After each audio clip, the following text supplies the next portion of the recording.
YouTube, Madam Roy back again. Well, I did it again. I went to some thrift stores today, and I picked up this tower. This is a Dell Dimension 4700 computer tower, probably from about 2004, maybe early 2005.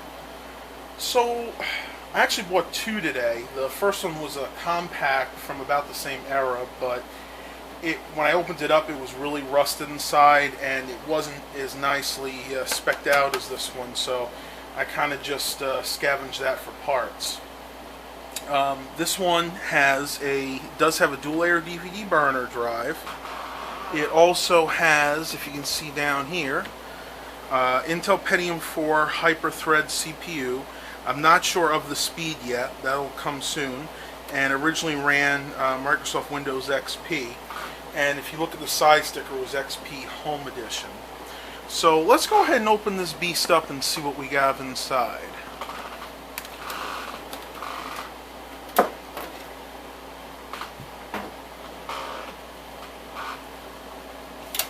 Alright, as you can see inside, you can get the flashlight going on here.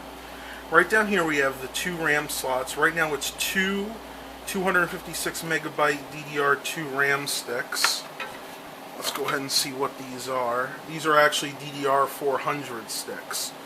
Now I'm going to go ahead and pull those out because I'm actually going to replace those with these G-Skill. If you guys can read that, I don't know if the camera can pick that up or not. G-Skill DDR2 800 megahertz. These are PC 6400 chips. So let's go ahead and put those in. And I know this is not the best way to do it, everybody, but it's what I have to work with right now.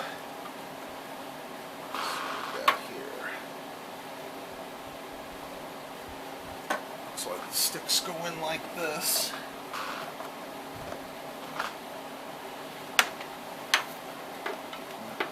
That might be the other way. It's very hard to tell with DDR2, especially in low light like this. Should we put that in right?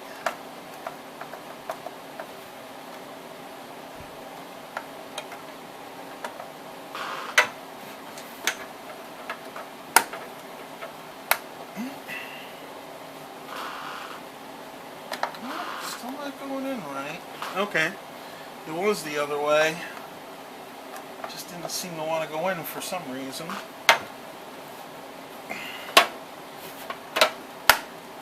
There we go. And of course, once you get one in, it's easy to get the other one in.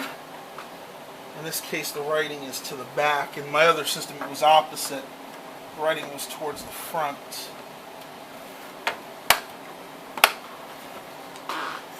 Okay, so now we have two sticks of DDR2 PC 6400, 1 gigabyte each, so this system now has 2 gigabytes of RAM. It's fairly basic. A lot of these early Dells looked like this. This case was used all the way back to the Dimension 2300. Have your optical drive up here. You actually have an expansion bay. This one can hold 2 optical drives. This is the floppy drive. Yes, even though this is a newer version of this, it actually, somebody who ever ordered this with a floppy drive. And I actually have to put a screw in there because for some reason it was missing. This was actually totally flopping around in there when I first got it. Hard drives mount down here. This is a SATA hard drive. Ugh, a little dusty. I do not know what size this is. I don't feel like taking it out, so I'm just going to boot the system up and we'll see what size drive this is. And underneath here, of course, the power supply is on top. If I can make it out, this is a... Let's see if there's a marking on here. This is a 300 watt Dell branded power supply. And under here, you always got to pull this out of the way. This is where the CPU sits. It's kind of an interesting design the way Dell did this. Instead of actually having a heatsink and a CPU fan right on top of the processor, they use this kind of massive heatsink, and you can see that goes down there a lot. It's a pretty large heatsink, and the heat dissipates to this big case fan right here. I actually like this design. I've had several computers like this in the past, and they all seem to run fairly cool. I don't know why the other manufacturers didn't adopt this design. It really seems to be very efficient. And then, of course, this shielding makes sure that the heat goes right out, which is also a very nice design. And then down here we have the PCI Express X16 slot and 2 just regular PCI slots. Now, I just noticed that that's an Express slot, so I think what I'm going to do is go ahead and put an extra PCI Express card that I have in here, upgrade these graphics a little bit. So, I'll be right back. We're back. This is the card that I've chosen to put in here. It's nothing really fancy. It's just an old NVIDIA card. I believe it's like a 6200 or a 6600. As you can see on the front, we have just your standard VGA, DVI, and I believe that's an S-Video out. Yeah, S-Video. So we're going to go ahead and install that in this computer. Go ahead and shine some light on the situation here, if that'll stay. Okay. Let me lower you guys here a little bit so you can see that better. There we go. Now, the only thing you're going to need to put a video card in to a older Dell like this is just a standard screwdriver. First thing you're going to do is take away the shielding. Now, you need to match up the card and see how it goes in. Yeah, it's going to go into that top blank right there. So, I have to take this blanking plate out.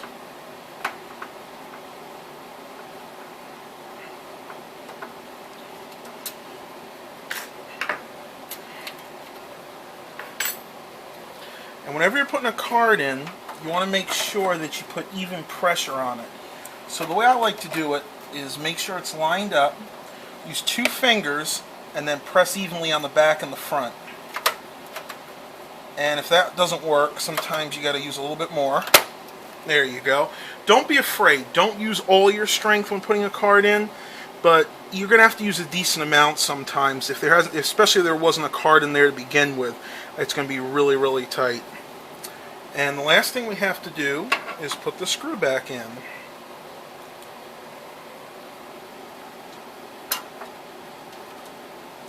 It's not easy to do at this angle. Yep. You want to make sure this is sitting just right.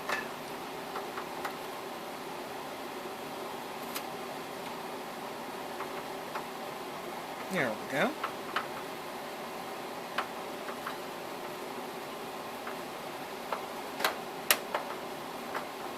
And of course here you want to be careful too, because you don't want to strip the screw. Doesn't have to be in there majorly tight, but just enough so it doesn't wiggle around. Alright everybody, so that is it. We have upgraded the RAM and the video card. Next thing to do will be to power this thing on, so be back in just a minute. Hey everybody, one quick thing I wanted to mention. A common problem with these Dell Dimensions is that the little rubber feet will fall off after a while. And you really want to address this right away, because if you don't, you're going to wind up scratching up your computer desk or wherever you put this. So my solution is to get these. These are actually just felt pads, and what you do is you can pull one off. And I don't even bother cleaning it off here because it adheres to this pretty well. I just cover it with one of these, and you want to put a little bit of pressure on there. And these things work great. You can get them anywhere. I got these at Home Depot. They're called Soft Touch, if my camera will focus, Soft Touch 60 felt pad adhesives. And these cost literally about $2 or $3. So for a $2 or $3 investment, you can protect the underside of your computer desks. Alright, we're back. Got the monitor on, KVM switch is going. and we're getting ready to try this. Now I have no idea if this is going to work. The DDR2 RAM sticks that I put in this are pretty new, and because of the age of this tower, it's going to be iffy, folks. So without further ado, let's see if it'll accept them.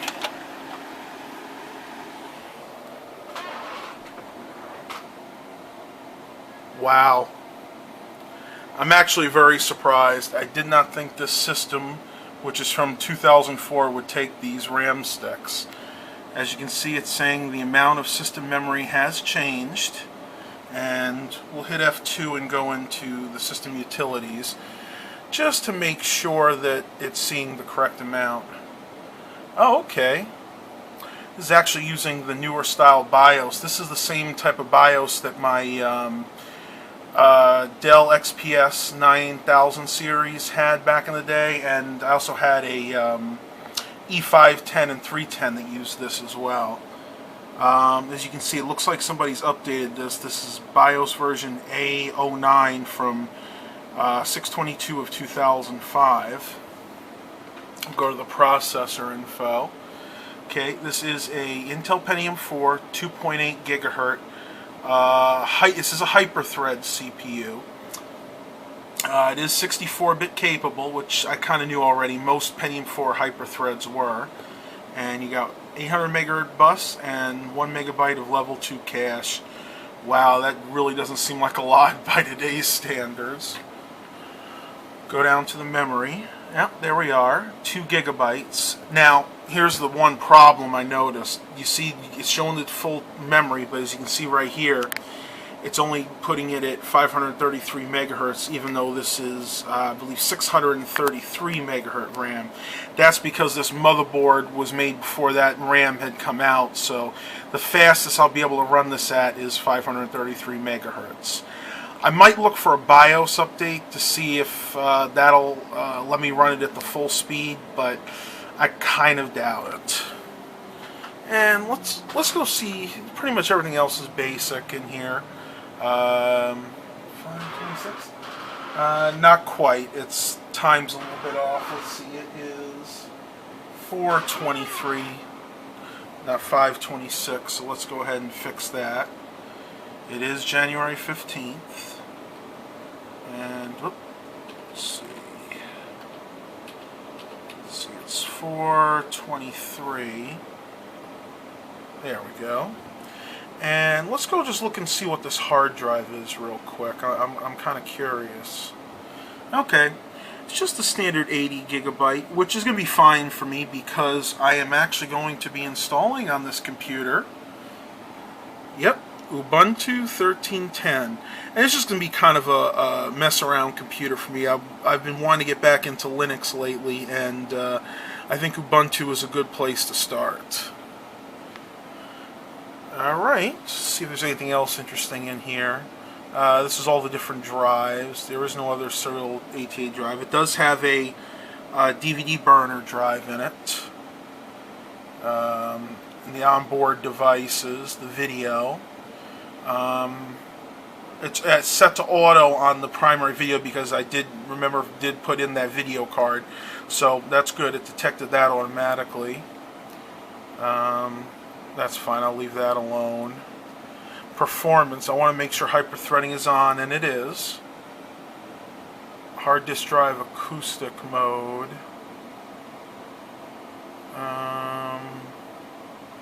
I want to put that on performance because this should be a pretty good drive in here.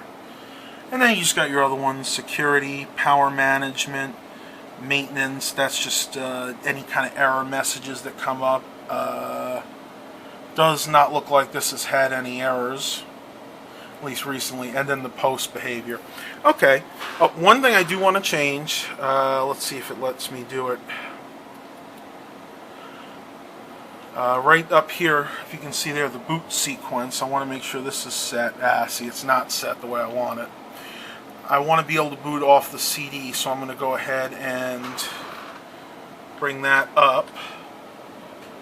So now it'll boot from the onboard or USB CD-ROM drive, and I want the hard drive to be the second device. So we got CD-ROM and then hard drive. Actually, I take that back. We're going to make one other change here. I want it to be the onboard CD-ROM, USB device, and then the hard drive. Alright, so let's go ahead and get out of here. If I hit exit, I can go to save, and then I can hit exit again, and then I do save and exit just to make sure all my changes have been saved. Alright, let's go ahead and put the floppy disk. Go ahead and put in the CD. Looks like whoever had this computer before me had a blank CDR music disc. Let's go. Yeah, and this is kind of interesting. I've come across this before with disc 2. The coating on this disc, I don't know if my camera will be good enough to get that. There you go. The coating on this disc is actually rubbed off, so I do not want this in there because that could do some damage to the laser. So we're going to go ahead and... That happens sometimes. We're going to go ahead and chuck that away. Alright. So let's go ahead and put in the Ubuntu disk.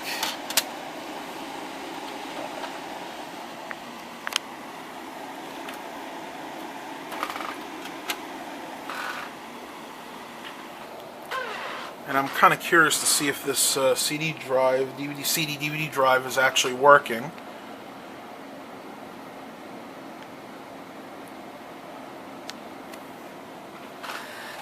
Looks like it's trying to do something here. Yep, there we go. There's the loading icon for Ubuntu. And that's it for now, everybody. I'm not going to go ahead and do a whole installation video because there are a lot of those on YouTube already. So I'll go ahead and do this installation, and I'll be back once it's done. Well, guys, I'm sorry to say Ubuntu Linux was a bust on here. I don't know what happened. It just would not load properly. I tried using the disk, and also I put it on a USB stick, but it must have been some kind of incompatibility with this computer because it just would not work. So I decided to load Windows 7 on here instead, and that seems to work just fine. Again, there are the specs of the computer. Pentium 4 2.8 gigahertz with 2 gigabytes RAM, and it is a 64-bit version. So that's about it, everybody. I just have to do some updates. And I think I might still use this one as my data backup machine. I'm going to see how it works over the next week or so, and if everything is steady, if there's no hardware issues, that'll be it. Stay tuned for some new videos coming in the future. Again, I have a few more computer projects ahead of me. So I'll see you later, everybody.